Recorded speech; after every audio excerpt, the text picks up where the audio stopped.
what is Forex and where it came from. Forex stands for foreign exchange. It is also sometimes abbreviated as simply FX. Investopedia defines foreign exchange as the exchange of one currency for another, or the conversion of one currency into another currency. So, simply put, foreign exchange is the exchange of currencies. Also, Investopedia continues this definition by saying that foreign exchange also refers to the global market where currencies are traded virtually around the clock. So let's have a look at an example. Say, for instance, you're going on a holiday to Europe. In that case, you will take your American dollars and go to the exchange shop and convert them into euros.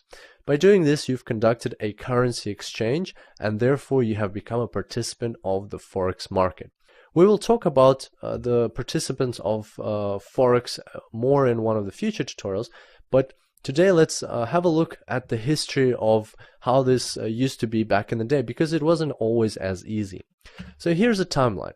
And a long time ago, there was no money, no currencies, and people had to just exchange goods. And this was called barter. When some people would fish and other people would grow grains and crops, they would exchange some of their goods in order to have the best of both worlds. Next, around 2600 BC, Egyptians discovered gold. We're not really sure who discovered gold and when, but it's attributed to Egyptians around that time. People liked gold very much because it was very dense and it felt very heavy in your hands, and it felt more valuable than other things around. It was shiny and it was soft, so you could mold it into different shapes. And most importantly, it was very scarce. It was very hard to find, and that also increased its value. Next, around 1500 BC, gold was used, or countries started using gold for international trade. So instead of just exchanging goods, they would exchange gold for goods and goods for gold, and that kind of simplified things. Then, to simplify things even further, around 700 BC, the first gold coins were created, and that was a very handy thing to have, because before that, people had to check that the gold that they're receiving is actually gold, and also they had to weigh it up. But by having gold coins, they could already know what value those gold coins are carrying, and that speeded up the process of exchange. So that's a bit of ancient history, which now brings us to the modern world. In about the 17th century, paper money started spreading across Europe, and around the 18th century it became so popular that it started causing tensions, because some people and countries were still using gold and silver coins, whereas others were actively using paper money, and there was no real connection between the two. And that is when the gold standard came into play. The gold standard was agreed upon in 1875, and basically what it meant was that currencies became backed by gold reserve of their countries. In essence, that means governments guaranteed conversion of currency into a specific amount of gold and vice versa. Let's look at an example. For instance, country A says that its one unit of its currency equals 2 ounces of gold, and country B says that 1 unit of its currency equals to 4 ounces of gold. And that basically means that you now know how to convert currency of country A into currency of country B. That made things more simple, and also defined certain rules around how these transactions occurred. And the gold standard became the first standardized means of exchange in history. So that was a good idea in general, but then what happened was World War I struck and World War II.